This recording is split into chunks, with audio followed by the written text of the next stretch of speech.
Bendiciones a todos, amado pueblo de Cristo. El día de hoy, como lo prometido es deuda, vamos a ver esta enseñanza sobre evidencias que denotan que Caín realmente no era hijo de Adán, sino por el contrario, hijo del maligno, hijo del Nahash, hijo de Satanás, de Lucifer, hijo de la serpiente del jardín del Edén o del vergel del Edén, como lo presentan muchas traducciones. Sinceramente, al principio yo no creí que esto iba a ser necesario, no porque no quisiera, sino porque a lo largo de esta serie de enseñanzas, que valga la redundancia, se titula El Nahash y su maldita descendencia, pensaba yo que se habían aportado las suficientes evidencias bíblicas e históricas sobre este tema, pero veo que muchos todavía tienen dudas y vamos a ver realmente esto, porque sinceramente es algo muy preocupante, al menos para mí. Así que, por favor, le pido que tenga a la mano su escritura y algo en lo cual usted pueda hacer sus respectivas anotaciones. Vuelvo y repito, a pesar de la vasta cantidad de evidencias que estamos a punto de ver, necesito que usted abra su corazón. Realmente necesito que usted abra su corazón. Yo sé que la verdad que estamos a punto de ver no es algo tan fácil de digerir, pero es necesario. Para poder entender este tema sobre los Nahashim, primero que nada, como es obvio, necesitamos entender quién fue la serpiente del Edén, quién fue el Nahash. De lo contrario, todo lo demás no lo vamos a poder ni siquiera interpretar de la manera correcta. Para los hermanos que ya tienen conocimiento sobre el Nahash, que son antiguos en este canal, pueden adelantarse esta parte, pero yo sinceramente les recomendaría que no lo hagan. Así que por favor, vayamos al libro del Génesis, al libro del inicio, al libro del principio, al libro del Bereshit, a Génesis capítulo 3, verso 1. Génesis capítulo 3, verso 1. Dice así: pero la serpiente era el más astuto de todos los animales salvajes que Yahvé Dios había producido. Hasta ahí. Vamos a enfocarnos en esta palabra serpiente, porque esta palabra serpiente o esta serpiente que nosotros vemos en este verso no es ninguna serpiente literal como la que tú y yo nos podemos llegar a imaginar.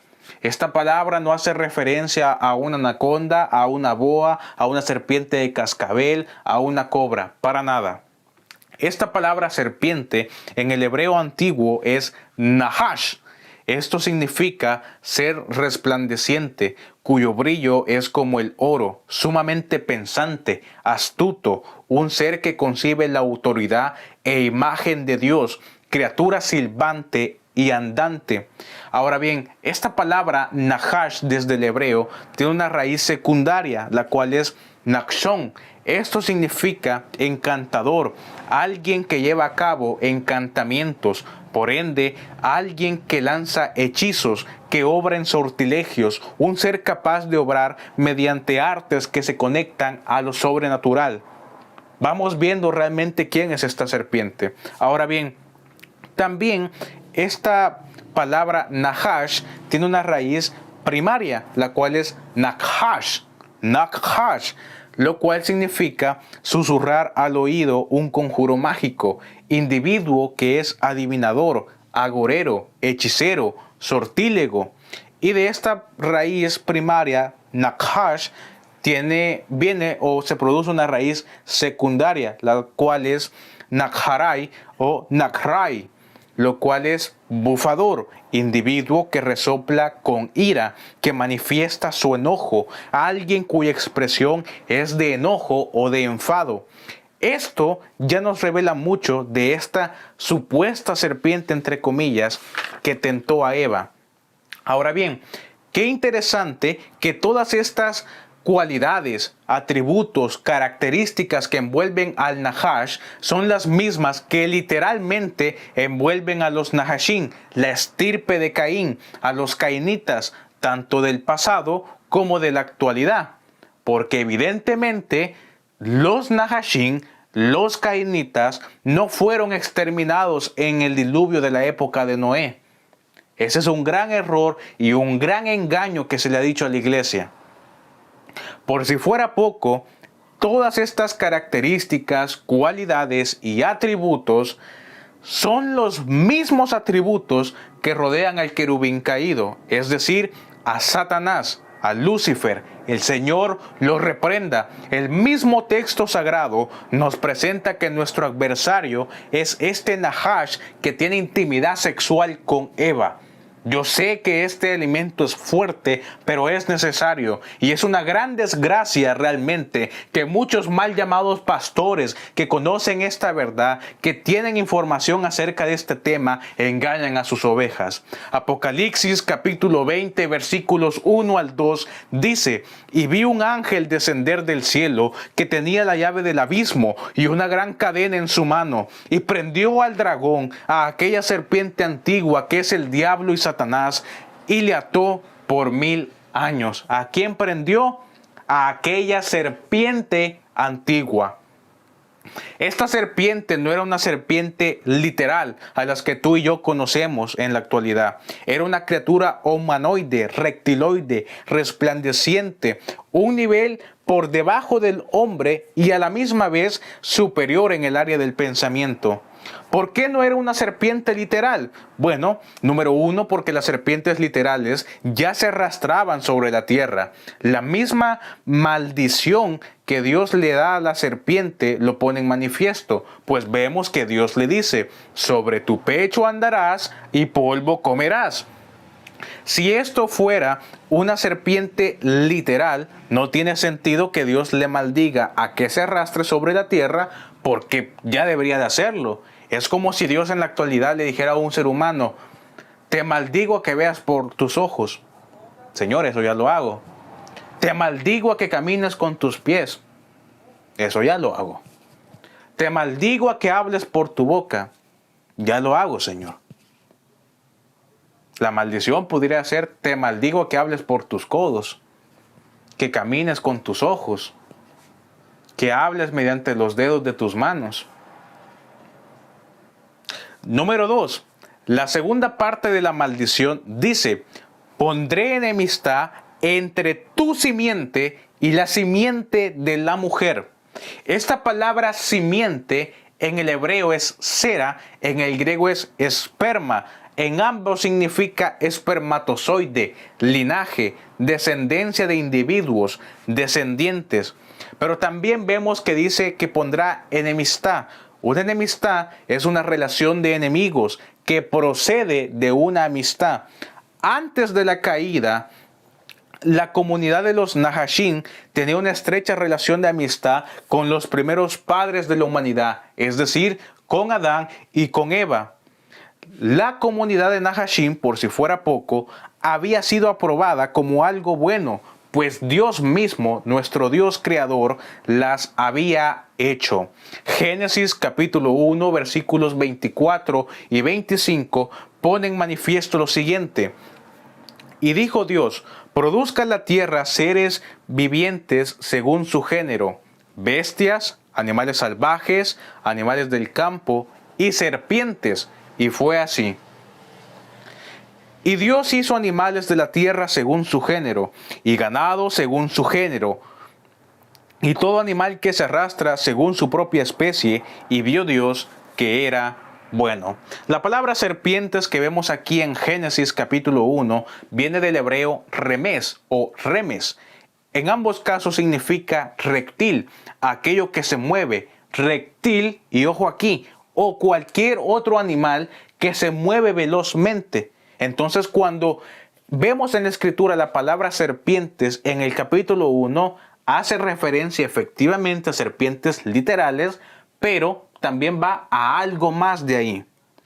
La raíz primaria, de remes o remes, de donde viene serpientes en el hebreo antiguo, es ramás, lo cual significa deslizarse suavemente, ser vivo que corre, corretea, que trepa, que se mueve con gran astucia, agilidad y velocidad.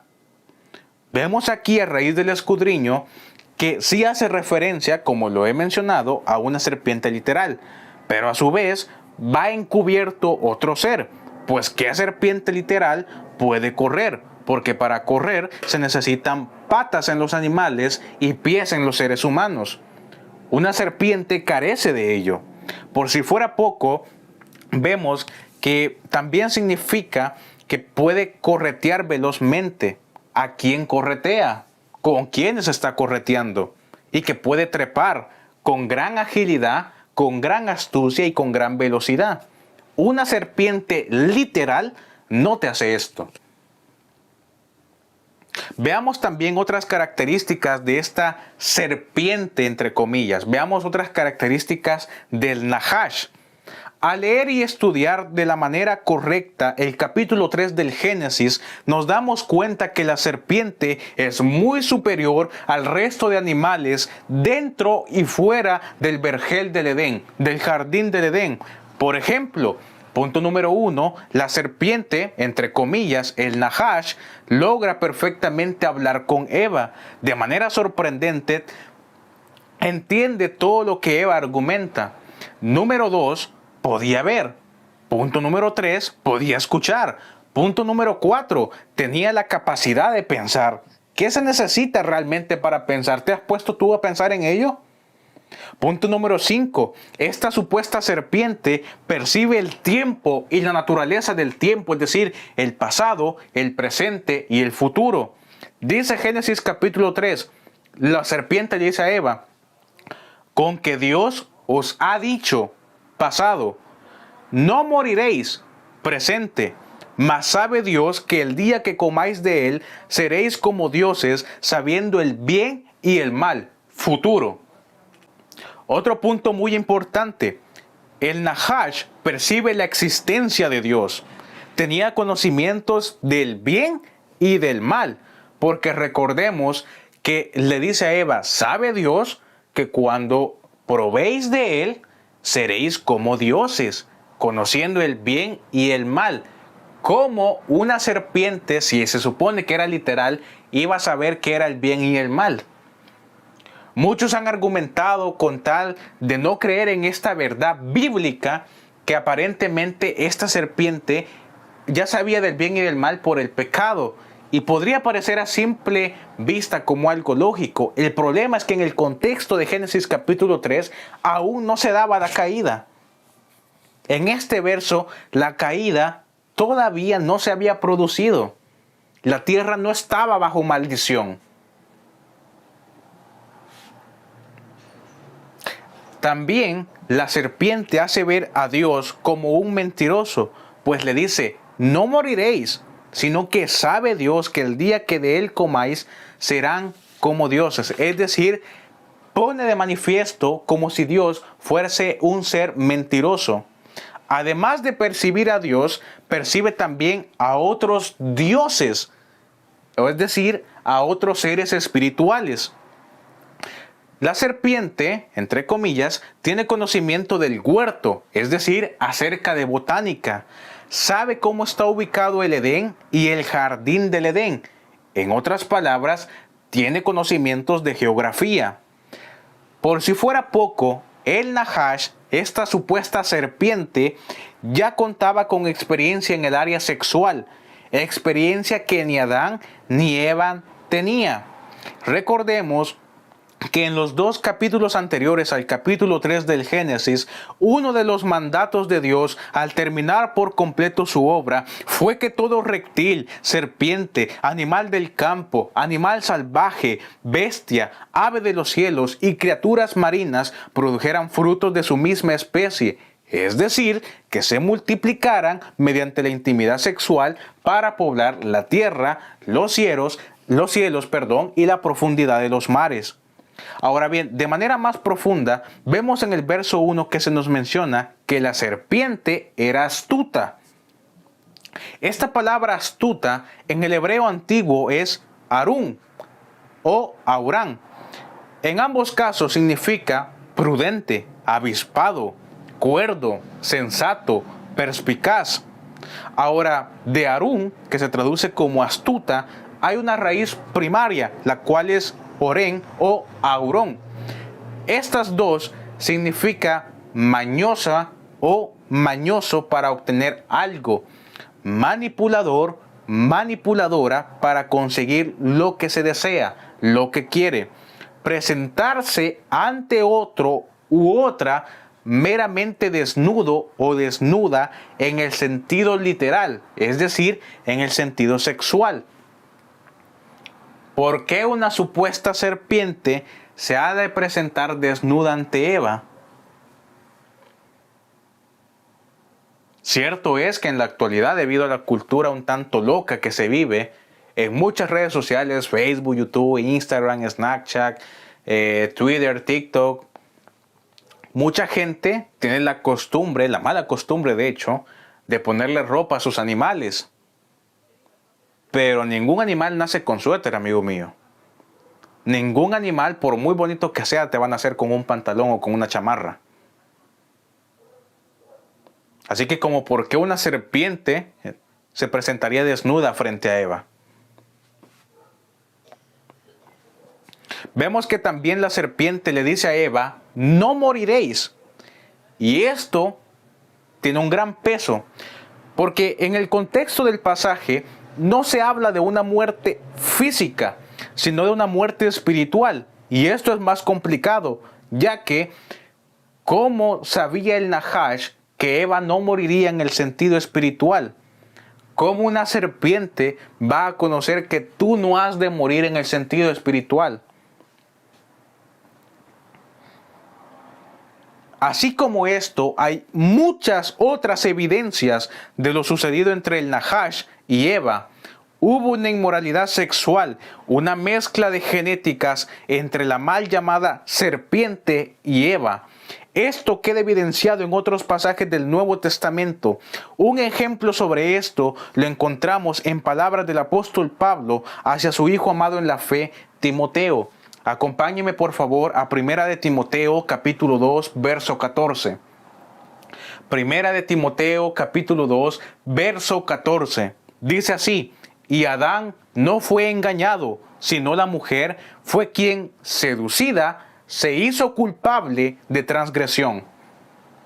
Vamos a volver a leer el texto. Y Adán no fue engañado, sino la mujer fue quien, seducida, se hizo culpable de transgresión. Hay que escudriñar y estudiar este pasaje. Vamos a hacer 3 anotaciones claves, porque en este pasaje hay 3 palabras claves o textos claves. Los más antiguos en el canal saben perfectamente qué significa esto a nivel teológico. Las palabras que quiero que usted por favor anote es la palabra seducida, culpable y transgresión. Seducida, culpable y transgresión. Ahora vamos a enfocarnos en la primera, seducida. Si la mujer fue seducida, es decir, si Eva fue seducida, tuvo que haber un seductor. En este caso, el Nahash. Un seductor simplemente es alguien que seduce, alguien hermoso, irresistible y sobre todo necesita saber cómo seducir. El problema es que seducir, a su vez, significa engañar con maña, inducir al mal con suavidad, conducir por el mal camino, cautivar el ánimo carnal. Esto nos comprueba lo que realmente ocurrió, además de que evidencia nuevamente que no fue una serpiente lo que causó la caída. Pero continuemos. La segunda palabra clave, culpable. En muchas traducciones, esta palabra culpable la sustituyen por una palabra envuelta. Es decir, en vez de decir se hizo culpable de transgresión, algunas Biblias dicen y se encontró envuelta en transgresión. Ya sea que en su Biblia aparezca la palabra culpable o envuelta, es lo mismo. Desde el término griego antiguo que se utiliza en esta palabra, significa o denota estar en una posición baja de reposo al momento de una relación. Estar en una posición baja de reposo al momento de una relación. aquí es donde se pone lo interesante, porque de este término griego antiguo nacen un sinfín, bueno, no tan literal, pero nacen muchas raíces secundarias de este término. Por ejemplo, nace el término secundario enfutos, lo cual significa injertado o injertada, implantado o implantada. También nace otra raíz, enfubos, alarmado, un estado de alerta, atemorizado, espantado. Se obtiene también la raíz secundaria enfanes, que significa manifestar. También la raíz secundaria entúo, que significa escupir a alguien o sobre alguien. Ahora, lo interesante es que de esta última, entúo, que significa escupir a alguien o sobre alguien, automáticamente lo relacionan con otra raíz primaria que es enantios, lo que significa antagonista, oponente, adversario, contrario, es decir, escupir al antagonista, escupir sobre el oponente, sobre el adversario, sobre el contrario. Por si fuera poco, la primera raíz que vimos, que es enfutos, se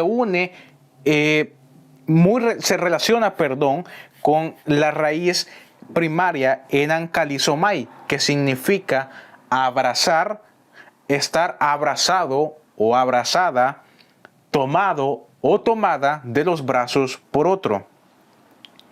Y por último, yo sé que quizás no está entendiendo del todo, pero ahorita vamos a ver. Por último, la última palabra clave, transgresión, lo cual viene del griego parábasis, que significa violación o infracción. De aquí se obtiene una raíz, dos raíces secundarias, que es parabaino, que significa violar un mandato o quebrantar un pacto. ¿Cuál es el pacto que se rompe entre un hombre y una mujer? El pacto del matrimonio. Eso fue lo que hizo Eva.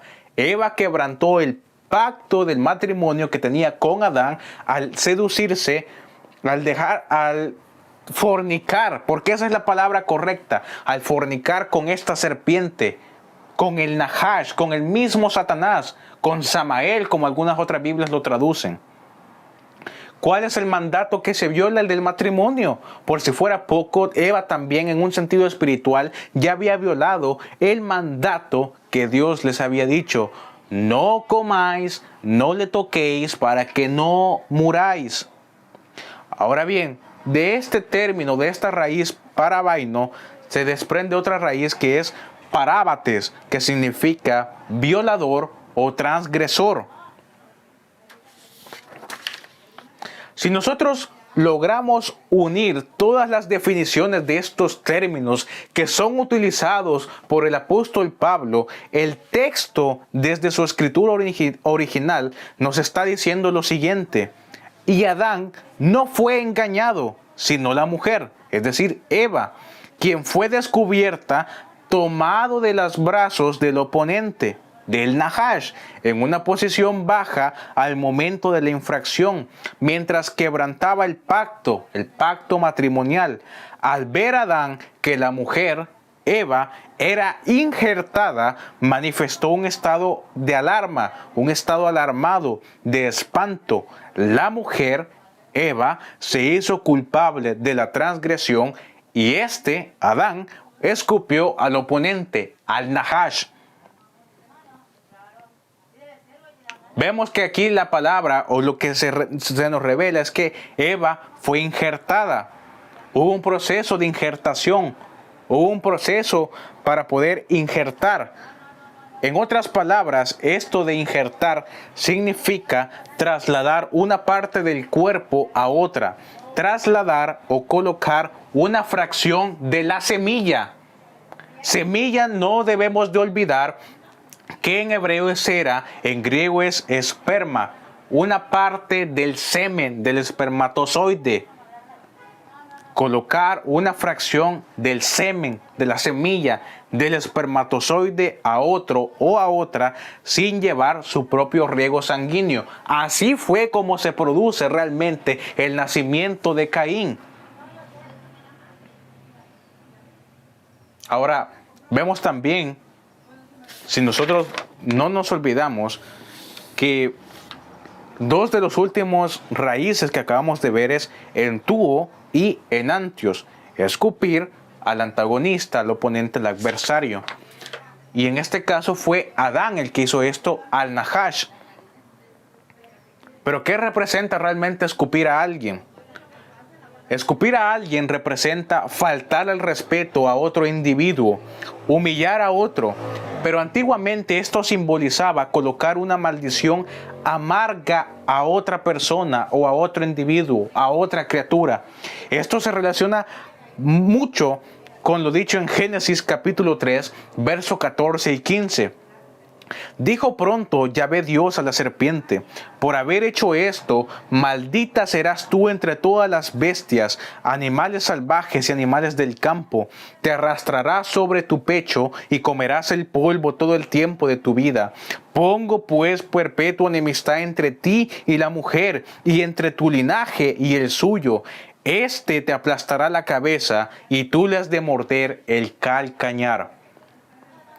Una gran maldición cae sobre la serpiente por haber hecho que Eva tropezara, que quebrantara el pacto matrimonial que tenía con Adán.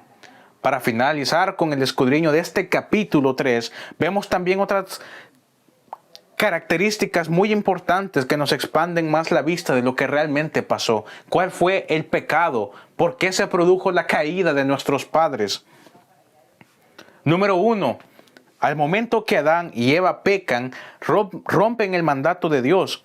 Pero lo primero que hacen es cubrir sus zonas íntimas. Por si fuera poco, Adán trata de justificarse ante Dios diciendo: te he escuchado con tus pasos en el jardín, y temeroso porque me encuentro desnudo, he preferido yo esconderme. Aquí hay unas cosas a considerar. ¿Cómo es posible que la caída de los padres de la humanidad haya sido mediante un árbol literal, y lo primero que afecta es la desnudez de ambos? ¿Cómo es posible que la caída de los primeros padres de la humanidad haya sido mediante un supuesto árbol literal, y lo primero que les afecta es la desnudez, es su sexualidad? Muchos han dicho: hermano, pero es que en parte tiene lógica, porque el pecado en sí es que Adán y Eva tuvieran sexo. Eso es una gran mentira. ¿Quién te ha dicho eso? En el capítulo 2 no debemos olvidar que se nos menciona que a Adán y a Eva ya se les había encomendado multiplicarse para llenar la tierra. ¿Cómo se iban a multiplicar? ¿A base de besos y abrazos? No lo creo. En el verso 6 de dicho capítulo dice la propia escritura que el árbol tentaba el apetito. Ahora bien, lo curioso es que en toda la escritura Dios te revela mediante su amor y su gracia que ninguna tentación proviene de Él, sino del mundo de las tinieblas y de aquel que lo dirige, es decir, de Satanás. Que el Señor lo reprenda. Dios puede, y en determinados momentos de tu vida te pondrá a prueba. De la prueba a la tentación hay una gran diferencia, como no te lo puedes imaginar. La prueba se basa en forjar el carácter del individuo, en darle una lección mediante experiencias difíciles. La prueba muchas veces es utilizada por Dios para volver a tener una relación cercana del individuo con Él. Pero sobre todo, la prueba, hermano mío, siempre tendrá más de una salida, asegurando la victoria. Por otra parte, el objetivo final de la tentación es hacer caer al individuo, colocarlo en burla, vergüenza, humillación. La tentación, en palabras simples, busca que tanto el hombre como la mujer pequen a la vista del Cordero Santo. Esto en ningún momento lo hace Dios, porque si el árbol y su fruto tentaban, ¿qué te da a entender eso? El mismo salmista David dice lo siguiente: bienaventurado el hombre que rechaza, que vence, que conquista, que permanece firme a la tentación, porque luego de esto vendrá Dios y le colocará, le pondrá, le ha de premiar con gran corona de victoria. Nos damos cuenta de qué es lo que realmente pasó. ¿Cuál fue el pecado por el cual nuestros padres cayeron? Parte de la maldición consiste en que habrá enemistad perpetua entre ambos linajes. Es decir, habrá odio, ira, contienda, violencia entre ambos linajes. Si el pecado fue haber comido el fruto literal de un árbol, como muchos dicen, ¿qué sentido habría para colocar una maldición tan dura y fuerte entre ambos? Ya que hasta para maldecir, Dios es justo, pues Él es justo juez. Un gran problema es que si tomamos todo esto de manera literal, no tendría para nada de sentido las palabras del propio Mesías expuestas en Lucas, ya que el propio Mesías, el propio Yahshua, usa un lenguaje simbólico para hablarnos sobre esto. Acompáñeme por favor a Lucas capítulo 10, verso 19. Lucas capítulo 10, verso 19. He aquí, yo les otorgo autoridad para que aplasten serpientes y escorpiones, y sobre todo poder del enemigo, y nada les dañará. Si tomáramos los pasajes anteriores a Lucas de manera completamente literal, nos enfrentamos a un gran dilema en este pasaje, ya que en las primeras dos partes del verso 19 vemos la autoridad que Dios le da a sus siervos fieles, a los verdaderos creyentes. Otorga autoridad para aplastar sobre serpientes y escorpiones. Si tomáramos estos versos literalmente, tendríamos que admitir que antes que estas palabras fueran pronunciadas de la misma boca del Mesías, nunca antes nadie tenía la autoridad y la fuerza de aplastar a serpientes y escorpiones, cosa que es no solamente ilógica, sino también absurda, ya que antes de estas palabras por parte del Mesías, como es obvio y evidente, ya muchos hombres en el pasado habrían aplastado a serpientes y escorpiones literales. Por lo que aquí hay un sentido más amplio, un sensus plenior, un sentido más profundo. Esta palabra aplastar, ¿sabes realmente qué significa? Esta palabra aplastar, en muchas versiones se translitera, se traduce como la palabra hollar. Esto en el griego viene del término pateo, que significa hollar, pisar, pisotear, golpear, degollar, golpear con un arma o de manera fatal, herir, aguijonear como el escorpión, proveer a otro una golpiza con gran violencia. Esa es la autoridad que tú tienes en contra de estos descendientes. Déjate de tonterías y de cosas tan absurdas como, hermano, no debería de hablar así. Los descendientes de Caín son hijos de Dios también. Hace poco en este canal me encontré con un comentario tan pero tan absurdo. Hermano, no hable así, por favor. Hay que orar por los descendientes de la serpiente. Ellos han sufrido mucho. Yo voy a orar por ellos. Que Dios se apiade de ellos. ¿Qué estupidez es esa?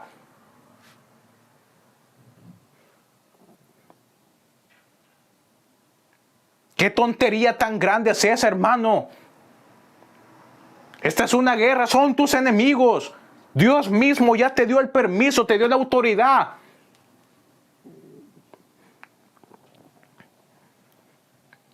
La autoridad que Dios nos da no es una violencia poca o sutil, sino por el contrario, una violencia extrema a interpretación de muchos. Este tipo de violencia contra una serpiente literal no tendría sentido. ¿Por qué razón tú le tendrías que dar a una serpiente literal una gran golpiza con violencia? ¿Golpearla, degollarla, pisotearla?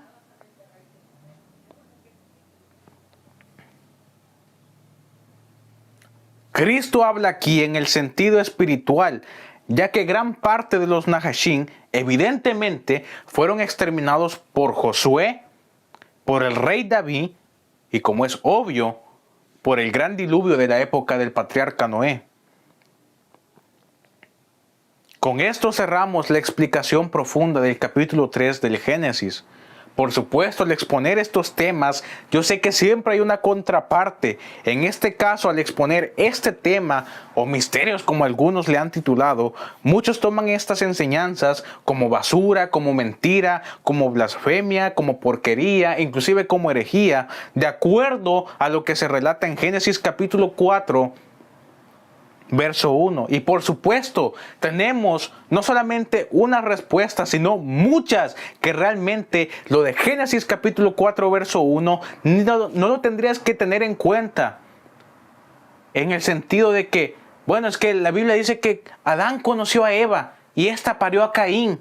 Entonces Caín es hijo de Dios. ¿Ya vio? El pastor es un mentiroso, es un hereje. No, para nada. Vamos a ver realmente qué es lo que expone la Escritura. Vamos ahí.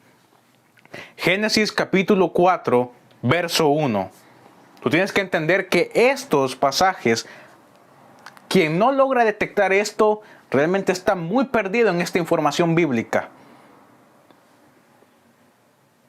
La Escritura muchas veces fue adulterada y sigue siendo adulterada por los escribas.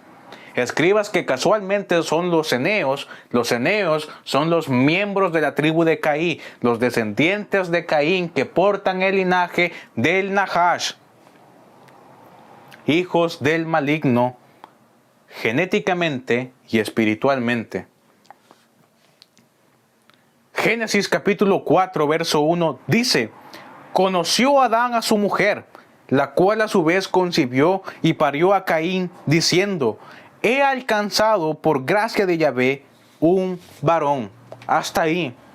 Efectivamente debemos de tener en cuenta que la palabra conoció, que vemos al comienzo del verso, en el hebreo original es la palabra yada, lo cual va ligado a conocer de manera profunda, comúnmente ligado al área sexual.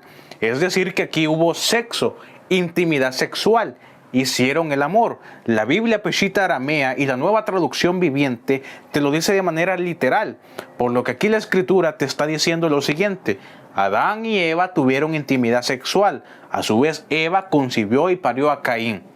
Ahora, el problema es que muchos malamente han malinterpretado este pasaje y lo entienden así: si Adán tuvo intimidad sexual con Eva y ésta parió a Caín, quiere decir que Caín es hijo legítimo de Adán.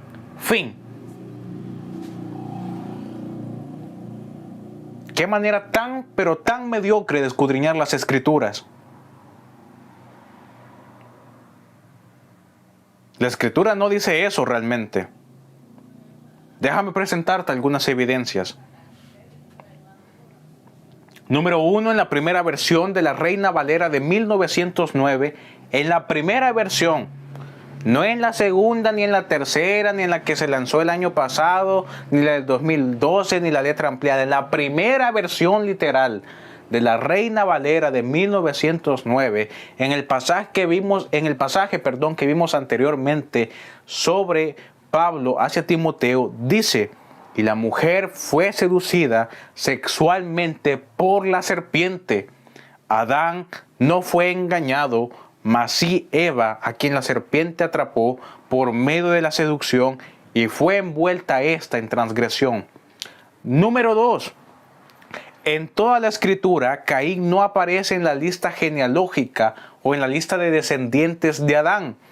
Pero tampoco Adán aparece en la lista genealógica de Caín como su padre. Cierto es que Abel no aparece tampoco en la lista de descendientes de Adán. Y aquí unas personas interpretan esto de una manera tan fatal diciendo: bueno, es que si no aparece Caín y tampoco aparece Abel, quiere decir que los dos son hijos del diablo. No. Abel no aparece en la lista de descendientes de Adán porque ya se encontraba muerto. Tú podrás decirme: ¿y eso qué tiene que ver? Es bien sabido desde la historia, antropología, al igual que las costumbres de las primeras épocas patriarcales, que los hijos principales, si habían muerto, no se les incluía en la lista de descendientes. Por esa razón es que Abel no aparece en la lista genealógica de Adán. Por si fuera poco, recordemos que Abel fue sustituido por Set, el tercer hijo de Adán y Eva. Alguien muchas veces objeta en contra de esto y dice, no, pero es que hermano, por muy muerto que esté el hijo, tiene que aparecer ahí. Yo te puedo comprender, porque ciertamente tú estás viendo estas listas genealógicas o estos árboles genealógicos como se conocen en la actualidad con tu interpretación de la época actual. Pero tienes que acordarte que tu interpretación no tiene que forzar la escritura. El texto de Génesis capítulo 4 y las listas genealógicas de Adán y de Caín, ¿cuándo fueron escritas? ¿El año pasado? No intentes comparar tu percepción de listas genealógicas de la cultura tan depravada de la actualidad a lo que se tenía hace 6.500 años aproximadamente. Para escudriñar la escritura tienes que sumergirte en realmente el contexto de la época. Punto número 3. Abel tampoco figura en la lista genealógica de Caín como su hermano. Punto número 4. El mismo Espíritu Santo nos revela que tanto a nivel espiritual como genético hay hijos de Dios e hijos del maligno. Primera de Juan capítulo 3 verso 10 al 12 dice, en esto son manifiestos los hijos de Dios y los hijos del diablo.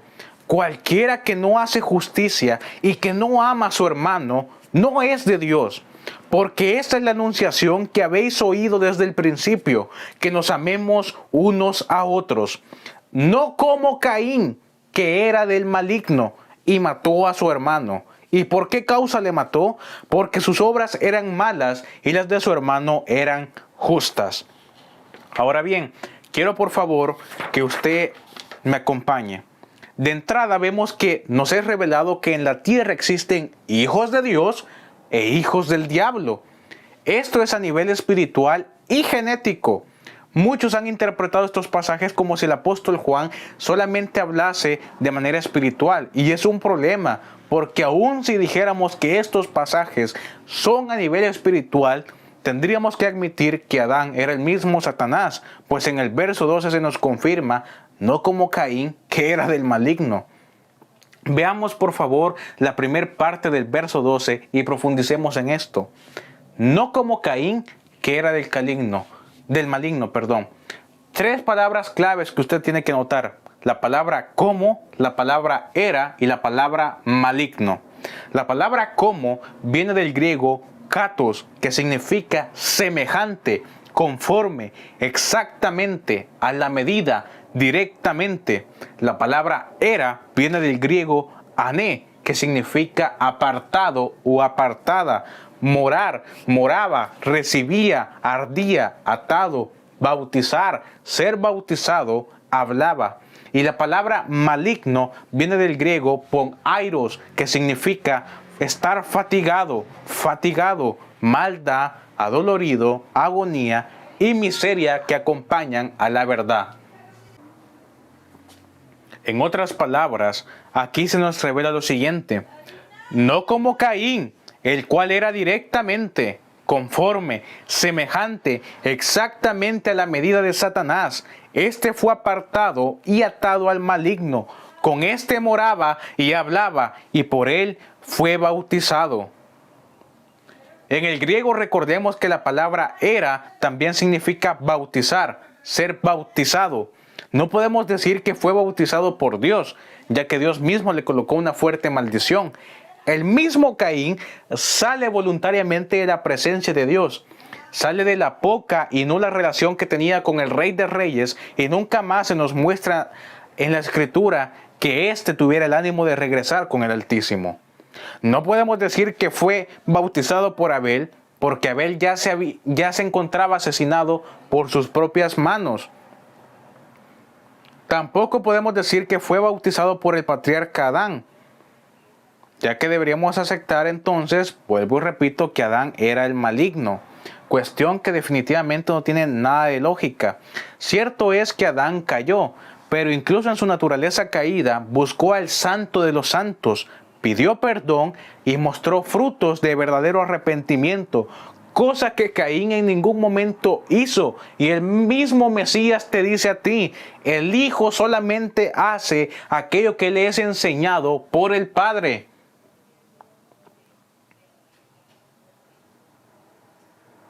¿Quién le enseñó a Caín la maldad?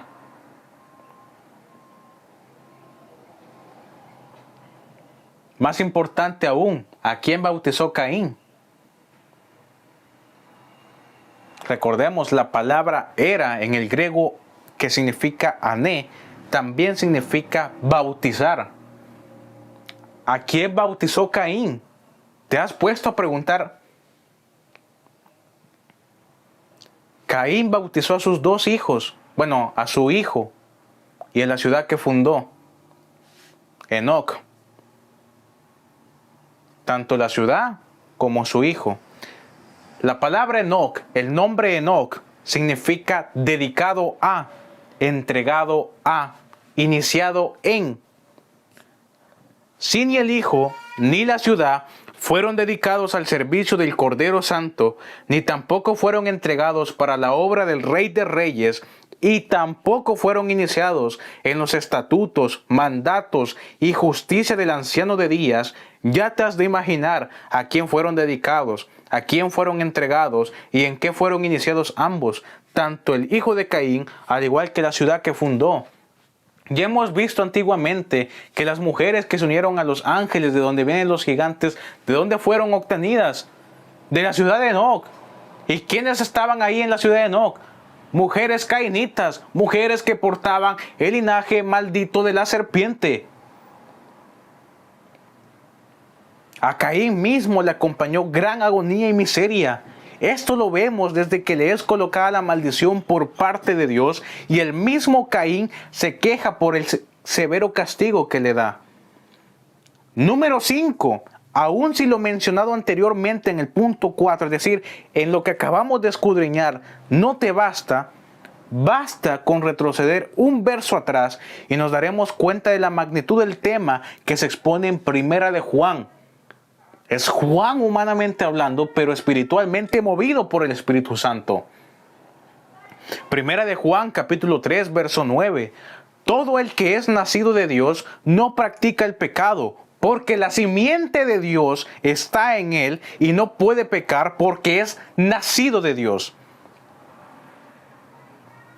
¿La simiente de quién? La simiente de Dios.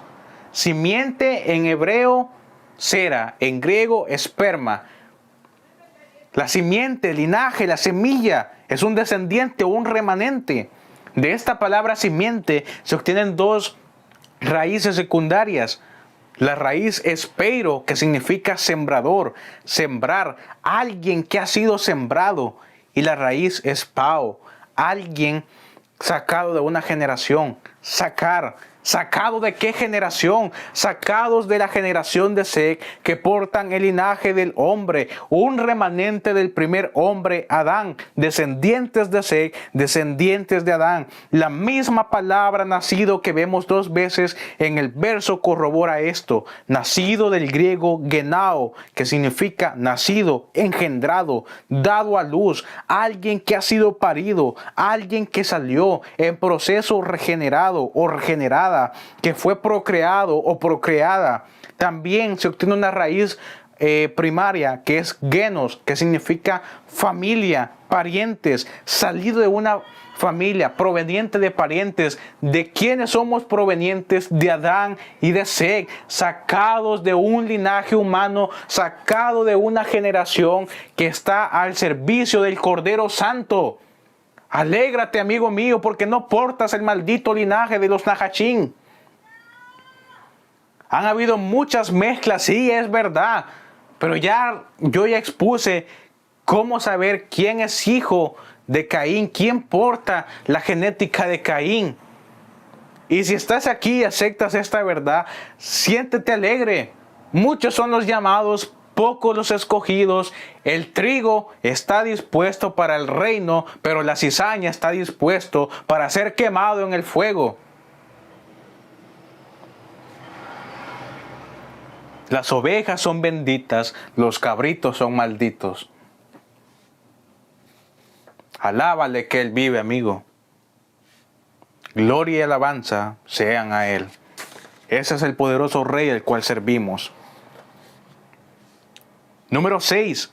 La misma vida de Caín y de sus descendientes te ejemplifica que claramente no son descendientes de Adán, sino de la serpiente, del Nahash. Cuando Dios maldice a Caín, lo condena a ser errante.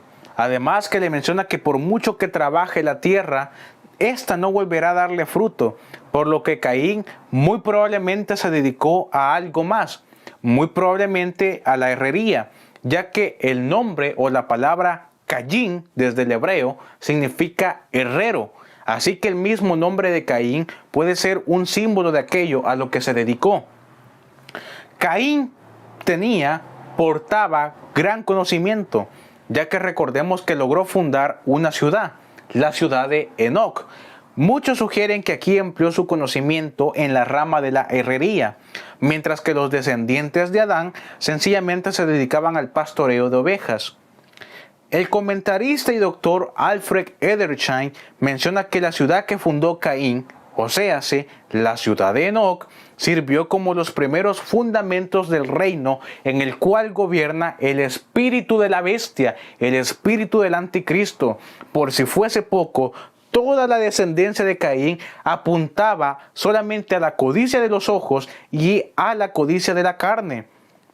Al escudriñar la hermosa palabra santa, fácilmente detectamos que toda la cultura y civilización del linaje cainita, del linaje de los Nahashim, fueron dirigidas sin Dios, no solamente porque eran hombres impíos, sino también porque se llevó a cabo con independencia de Dios y en oposición a los grandes propósitos que Él tenía para con el hombre. Tú comparas la vida del linaje de Caín y te das cuenta que es la misma basura que caracteriza a todos los pueblos, naciones y tribus paganas de la antigüedad como del presente. Los descendientes de Caín son muy importantes también. ¿Te has puesto tú a pensar realmente quiénes eran los descendientes de Caín? No me los digas por nombres. Bueno, hermanos, Lamec, Yabal, Yubal, Naama, Tubal Caín. ¿Quiénes eran realmente estas personas? Tenemos en primer lugar efectivamente a Lamec, quien tomó para sí 2 mujeres. En otras palabras, a nivel histórico tenemos al primer polígamo. A este mismo le nace Yabal, quien fue padre de pastores y de aquellos que moraban en cabañas. Es decir, que el pastoreo en manos de Yabal lo convirtió en un negocio. El hermano de Yabal, Yubal, fue el padre, el maestro de aquellos que tocan la flauta y la cítara. Tenemos por otra parte a Tubal Caín, otro herrero, ya que fue forjador de toda herramienta de cobre, bronce y de hierro.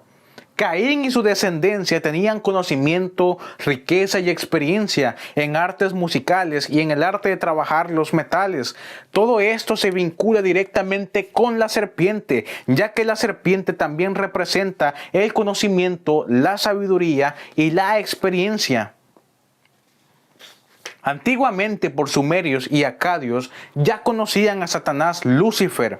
El Señor lo reprenda, solamente que con otro nombre, el cual es Enki. A este supuesto Dios se le conocía también con otro título, que era el Señor de la Tierra. Casualmente muy parecido al Señor del Bosque para los druidas y para los celtas, de quien también ya se habló en este canal. Satanás, sustentaba el conocimiento, las técnicas de trabajo mediante los metales, al igual que el de la arte musical, por lo que aquí nos damos cuenta que Satanás, Lucifer, Enki, es el que patrocina a Caín y a sus descendientes, mientras que los descendientes de Seth o bien eran pastores de ovejas o solamente trabajaban la tierra. En otras palabras, eran agricultores. Número 7. Contamos también con las explicaciones autoritarias de los textos oficiales, mayor o popularmente conocidos o nombrados como los Targum. ¿Qué son los Targum, hermano Donay? Los Targum eran explicaciones oficiales de la Torá. Originalmente eran escritos en idioma caldeo y arameo. Estos textos eran para el beneficio de aquellos hebreos, judíos, israelitas que parcialmente o completamente habían dejado de entender el idioma hebreo.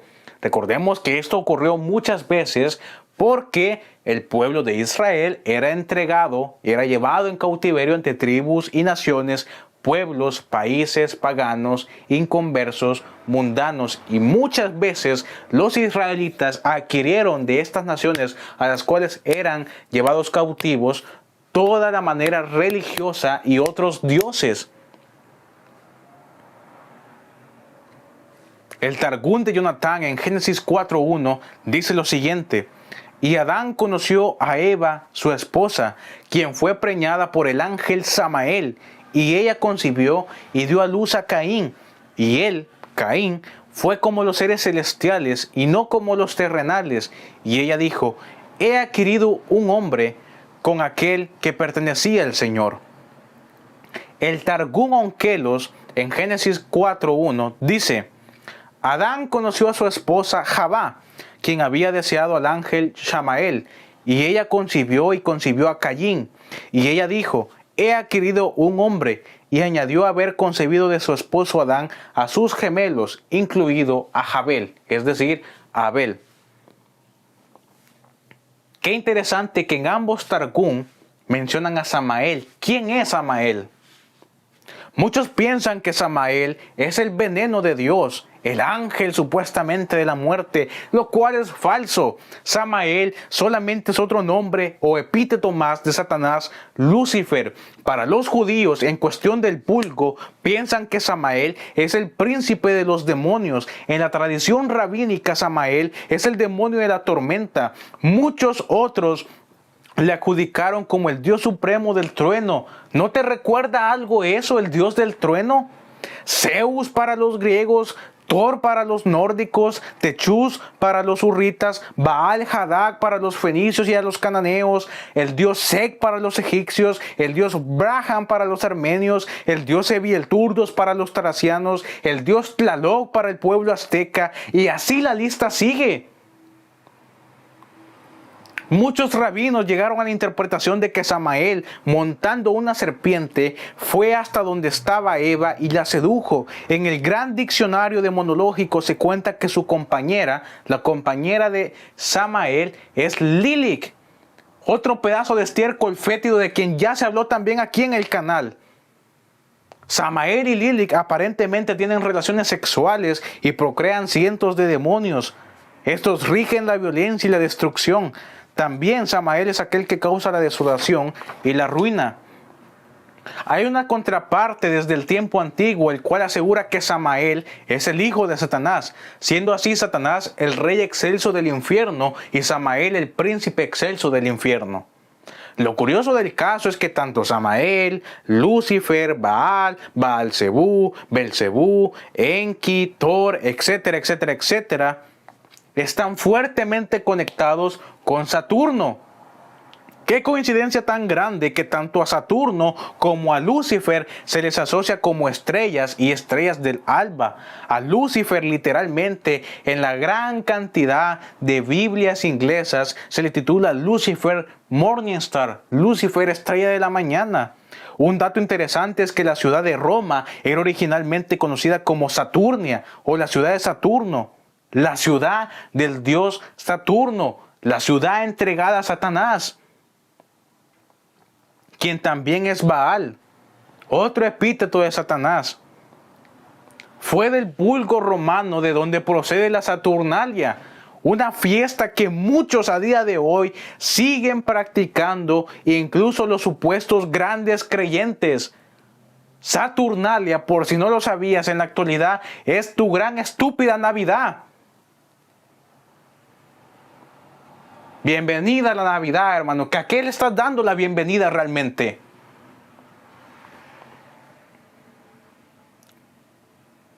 Investiga realmente qué era la Saturnalia, compara Saturnalia con Navidad y te vas a dar cuenta de qué es lo que realmente llevas en manifiesto cada vez que practicas esta costumbre pagana.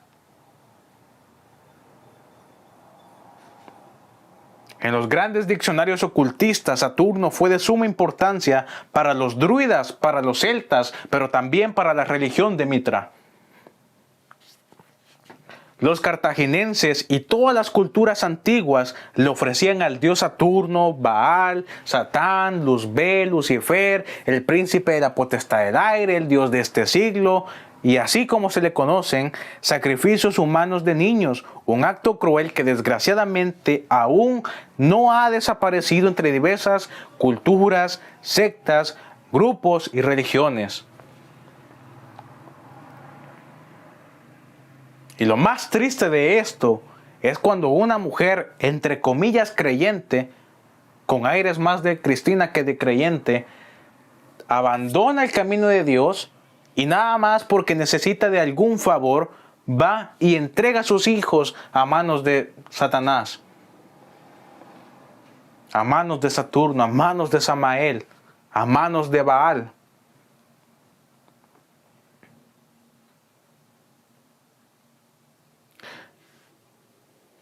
Este misterio de los Nahashim no es, con todo respeto, no es misterio.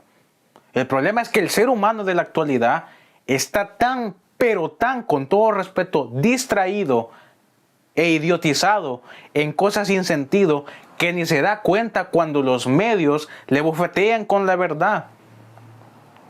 Sobre este tema de los Nahashim han hablado satanistas, luciferianos, masones, francmasones, actores de Hollywood.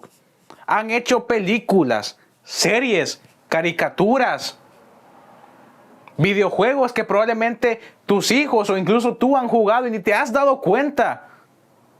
Cosas que tú tomas como, bueno, es ciencia ficción, es mitología, hermano.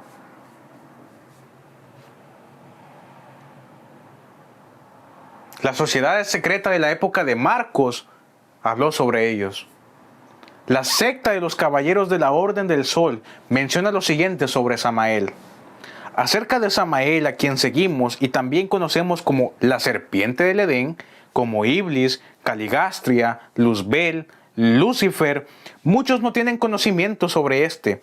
Muchas sectas anteriores a la nuestra dicen que Iblis era el guardián de este planeta en el mundo antes de Adán, lo que nosotros a nivel teológico aceptamos como el mundo preadamita o el mundo preadámico. Nuestros conocimientos en la orden son de carácter confidencial. Sin embargo, en ocasiones nos admiramos, puesto que muchos pastores, como son llamados por el pobre vulgo que siguen al Altísimo, saben bien que Samael fue el que tentó a Eva y la sedujo hasta que tomó el derecho de aquel al cual éste pertenecía. Samael, a quien seguimos, es la serpiente del Edén, y en su idilio con Eva procreó a Caín. Este fue el primero de muchos, quien fue una mezcla entre dos razas, pues aquellos seres fieles a Samael tomaron a mujeres terrestres y se unieron a ellas. El producto de la unión de estas razas resultó en aquellos a quienes muchos conocen como dioses y otros como semidioses. El fruto de estos aún perdura en este siglo, pues su ADN es único. Ellos malograron todo un proceso de evolución planetaria. Dice, antes de despedirnos de esta nota, es bueno que las tontas ovejas duerman y que aquellos quienes las guían sean cerdos buscando sus propios intereses, pues así los chacales de la noche logran devorarlas. Palabras no dichas por mí, sino por Víctor Salazar, el líder tercero de la Orden de los Caballeros del Sol, a las 12:15 de la madrugada en un domingo 22 de abril de 2018. Dando inicio nuevamente a un conjuro maligno donde querían manifestar, por decirlo de alguna manera, a los Nahashim. Hermano, esto es tremendo.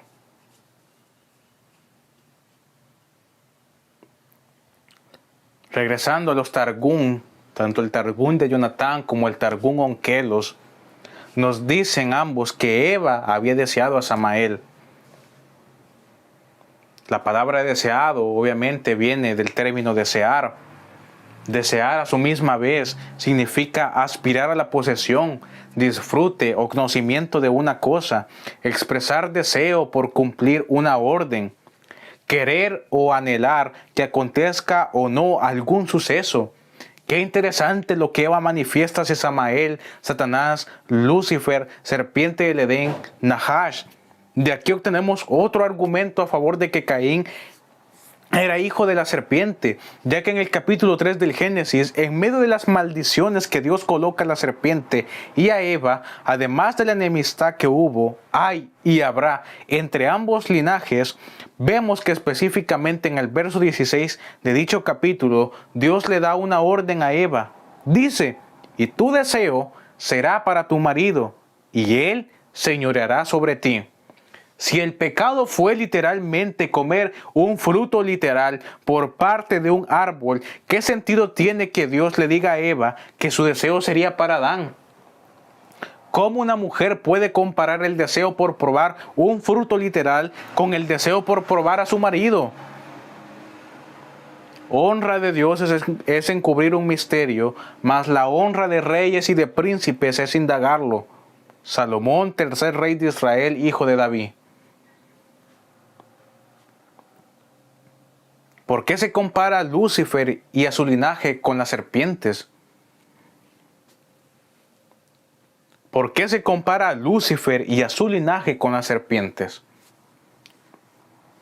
Porque las serpientes con su siseo no producen agrado, sino por el contrario horror y miedo, al igual que este linaje que con sus manipulaciones y su sed de sangre producen pavor entre la grey humana.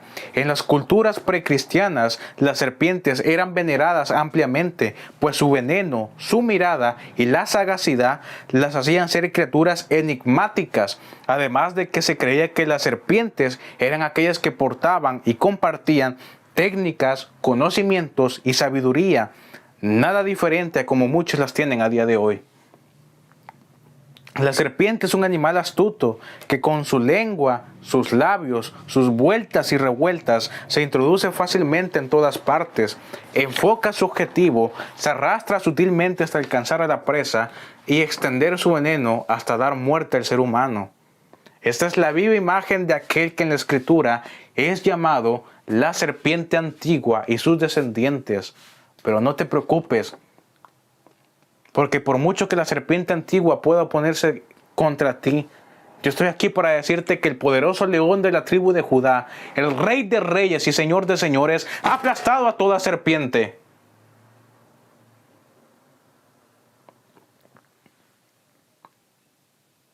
¿Hay más textos que evidencian el linaje del Nahash en las Escrituras? Por supuesto que los hay.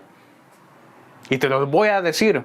Ahora, antes de decírtelos, te invito por favor a que los escudriñes, no a que los leas, no a que los contemples. Escudriña estos pasajes, interprétalos, entiéndelos, compréndelos, indágate y escudriñalos. Si solamente vas a ir a leer, ni le busques, no lo vas a entender realmente. Los textos en donde se nos evidencia el linaje de la serpiente son estos. Deuteronomio capítulo 7, verso 1 al 6. Deuteronomio capítulo 20, verso 16 al 18. Esdras capítulo 9, versículos 1 al 2. Salmos capítulo 106, versículo 34 al 42. El libro de Génesis en el capítulo 3. Génesis capítulo 4, verso 1. Génesis capítulo 4, versos 17 al 22. Números capítulo 11, verso 4. Mateo capítulo 3, verso 1 al 12. El libro de los Jueces capítulo 1, verso 16. Primero de Crónicas capítulo 2, verso 55. Jeremías capítulo 8, verso 8. Proverbios capítulo 30, verso 19 y 20. Primera de Timoteo capítulo 2, verso 14.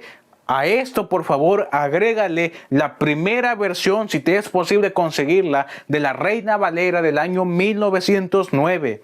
Mateo capítulo 25, versículos 31 al 34. Mateo capítulo 25, verso 41. Mateo capítulo 7, versos 17 al 20. Primera de Juan capítulo 2, verso 16. Mateo capítulo 13, versos 24 al 30. Mateo capítulo 13, versículos 36 al 43, Juan capítulo 8, verso 44, Juan capítulo 8, versículos 40 y 41, Segunda de Timoteo capítulo 2, verso 20. Jueces capítulo 20, versículos 12 y 13, el libro de Abdías capítulo 1, verso 3, Jeremías capítulo 49, verso 16, el libro segundo de Reyes en el capítulo 2, versos 18 al 24 y obviamente todo lo que hemos expuesto hasta el momento y lo que falta. Acerca de la descendencia del Nahash, contamos también con las ilustraciones antiguas que las culturas postdiluvianas tenían para representar la caída del huerto del Edén.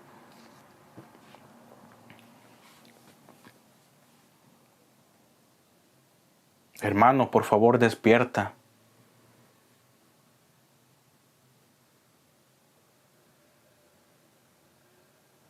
Ten cuidado, por favor.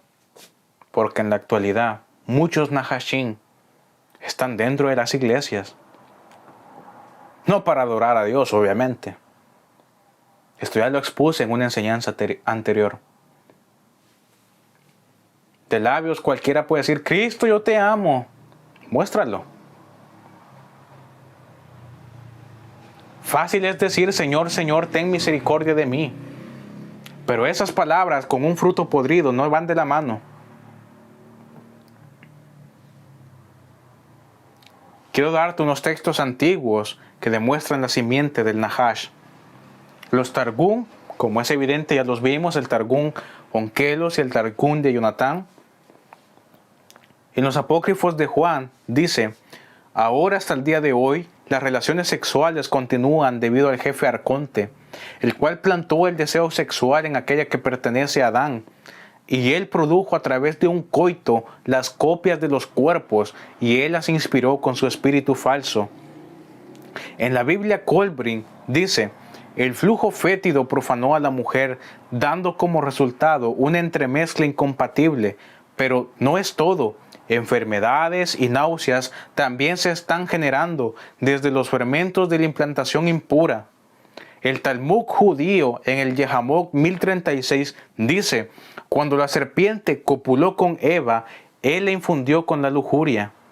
El protoevangelio de Santiago menciona lo siguiente, José se enojó demasiado y dijo, Jehová mi Dios me dio una virgen y no la he mantenido a salvo. ¿Quién es pues el que la ha atrapado? ¿Quién ha hecho este mal en mi casa? ¿Y cuándo contaminó a la virgen?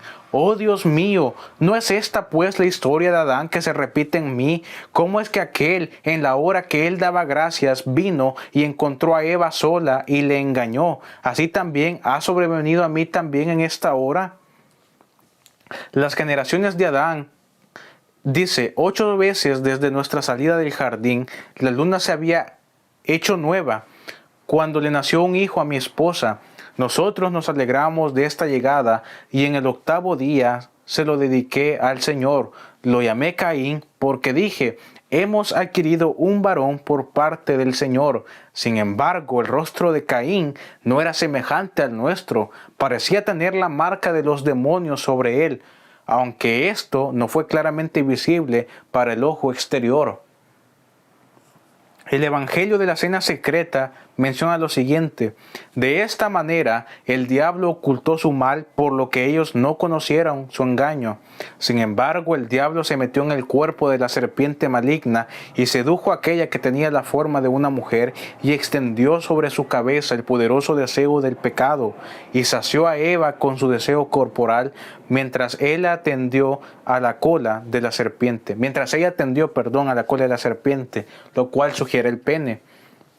Esa es la razón por la que los seres son llamados los hijos del diablo y niños de la serpiente, porque ellos sirven a la voluntad del diablo, que es su padre, y le servirán hasta la consumación de este siglo. Ahora tú te das cuenta por qué cuando Dios mandaba a Josué, a David, a Moisés y a otro patriarca a luchar, siempre se profetizaba y se les decía de esta manera: cuando entres a la tierra que Jehová tu Dios te da por heredad, no tengáis piedad, eliminad a todos, desde el más joven hasta el más viejo, incluso a los niños de pecho. Lo que tienes que hacer es llegar a la tierra y destruirlos violentamente sin la más mínima gota de compasión. Y ahí va la gente: ay no, pues qué mal, ¿cómo es posible que Dios, siendo un Dios de amor, sea tan violento? El Dios del Antiguo Testamento es otro. No, no sabes lo que estás diciendo. Te falta escudriñar la Escritura.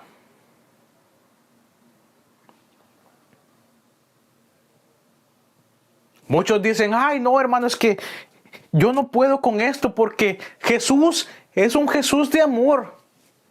Y usted se acuerda de los egipcios, lo que Faraón le dijo a Moisés: ¿qué Dios es este que incluso manda a matar a niños? ¿Tú sabes quiénes eran realmente los egipcios?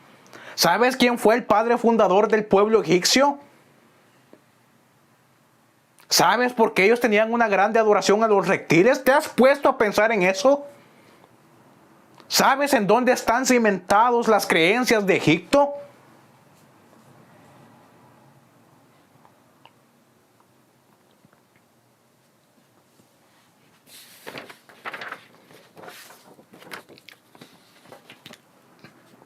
El Evangelio de Felipe dice lo siguiente: ¿qué nobleza es esto?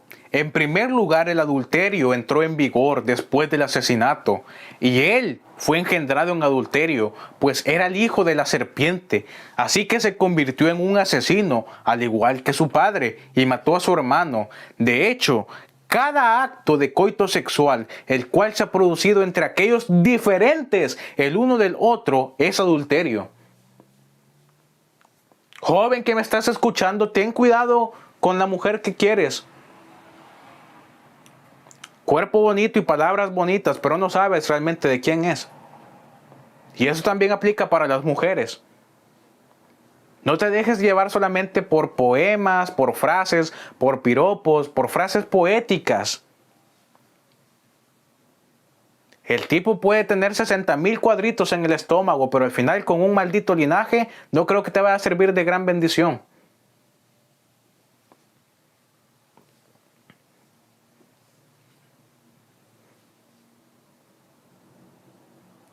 Quiero dar otras 2 evidencias antes de dar por culminado esta enseñanza. En los Estados Unidos hubo un caso muy particular allá por el año de 1934, al cual le titularon el caso de los hombres serpientes, aunque otros también lo llegaron a conocer como el caso de la ciudad de serpientes.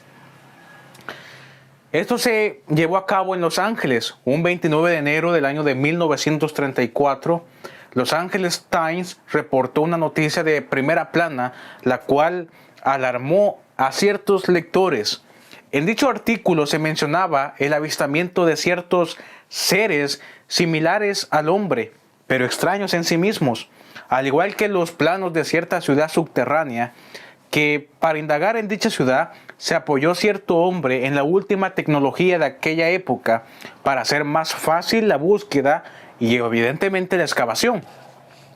Cuando lo logran, se dan cuenta en aquellos túneles que dicha ciudad fácilmente tenía la capacidad para albergar como mínimo a 25,000 personas. Shuffle, el nombre del hombre que llevó a cabo toda esta investigación, tenía un instinto que le advertía de que podía toparse con algo malo, y a menudo que él, junto con otros mineros y geólogos que lo acompañaban, iban descendiendo, es decir, iban bajando en esa ciudad, no podía creerse lo que sus ojos observaban. La ciudad tenía la pinta de que no había sido elaborada por humanos, además de que habían muchas estatuas de seres con aspecto reptiloide. Habían 37 planchas doradas con un lenguaje no leíble en el cual se cree que se narraba la historia de dónde provenía esta raza. Shuffle, impresionado, decidió pedir un permiso para que él, junto con sus mineros y geólogos, pudieran explorar más a profundidad dicho lugar. Él logró obtener el permiso, desgraciadamente luego de que el periodista que los acompañaba tomó la decisión de publicar la noticia junto con las fotografías que habían tomado de la ciudad, de sus túneles, de sus columnas, sus estatuas y los 37 tablas doradas. La Fiscalía de Los Ángeles decidió quitarle el permiso y dicho lugar quedó clausurado para siempre. Ahora bien, casualmente, un mes después de negarle el permiso a este hombre, Shuffle, junto con el grupo de geólogos y mineros que lo acompañaban a aquella investigación, según la policía, fueron desaparecidos de manera totalmente misteriosa e incluso hasta la actualidad no se sabe qué ocurrió. Muchos investigadores estadounidenses pertenecientes al pueblo creyente, verdaderos cristianos que están dispuestos a dar su vida con tal de saber la verdad, han afirmado que Shuffle no fue desaparecido, sino que por el contrario fue torturado hasta matarlo para que la verdad sobre estos hombres serpientes, que para nosotros son los Nahashin, no fuera descubierta. Los indios nativos americanos dicen que hay una raza ajena al ser humano a la cual ellos llaman los Budalquiago, los hombres serpientes.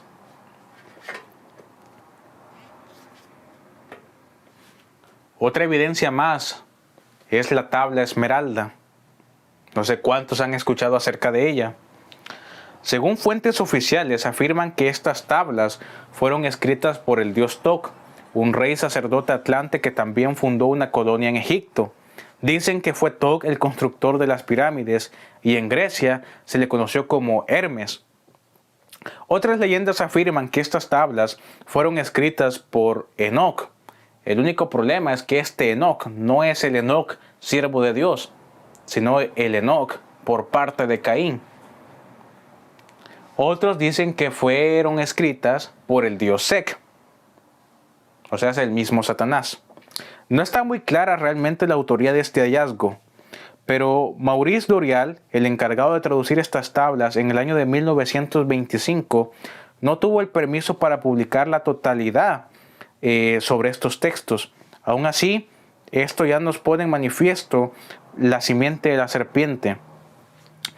En la tabla número 8 de estas tablas esmeralda dice lo siguiente: hablo de la antigua Atlántida, hablo de los dioses del reino de las sombras, hablo de los venideros hijos de las sombras, salieron de la gran profundidad, llamados por la sabiduría de los hombres de la tierra con el propósito de conseguir gran poder. En el pasado remoto, antes de que la Atlántida existiese, los hombres de entonces eran los que hurgaban en la oscuridad, usando magia oscura, llamando a los seres desde la gran profundidad debajo de nosotros. Entonces entraron en este ciclo. Eran seres amorfos, de otra vibración, y existieron ocultos para los hijos de los hombres de la tierra. Solamente con sangre podían formar un ser. Solamente a través del hombre podían vivir en el mundo. En épocas pasadas fueron derrotados por los maestros, empujados a descender al lugar de donde habían venido. Pero algunos se quedaron, escondidos en espacios y planos desconocidos por el hombre. Vivían en la Atlántida como sombras, pero a veces aparecían entre los hombres. Cuando se ofrecía sangre, entonces vinieron a vivir entre los hombres.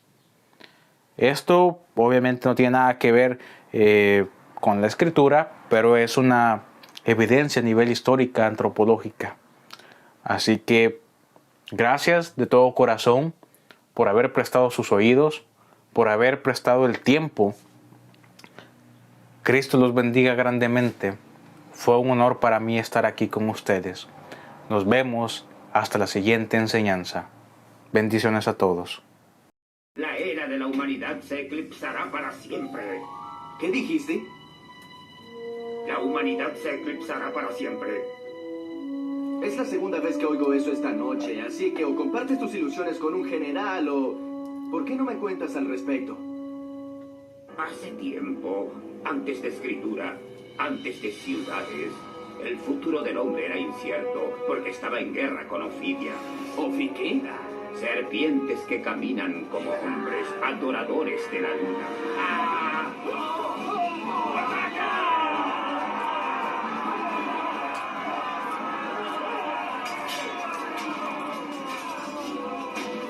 Después de años de lucha, Hombre iba ganando. Muchos Ophidians muertos, eliminados.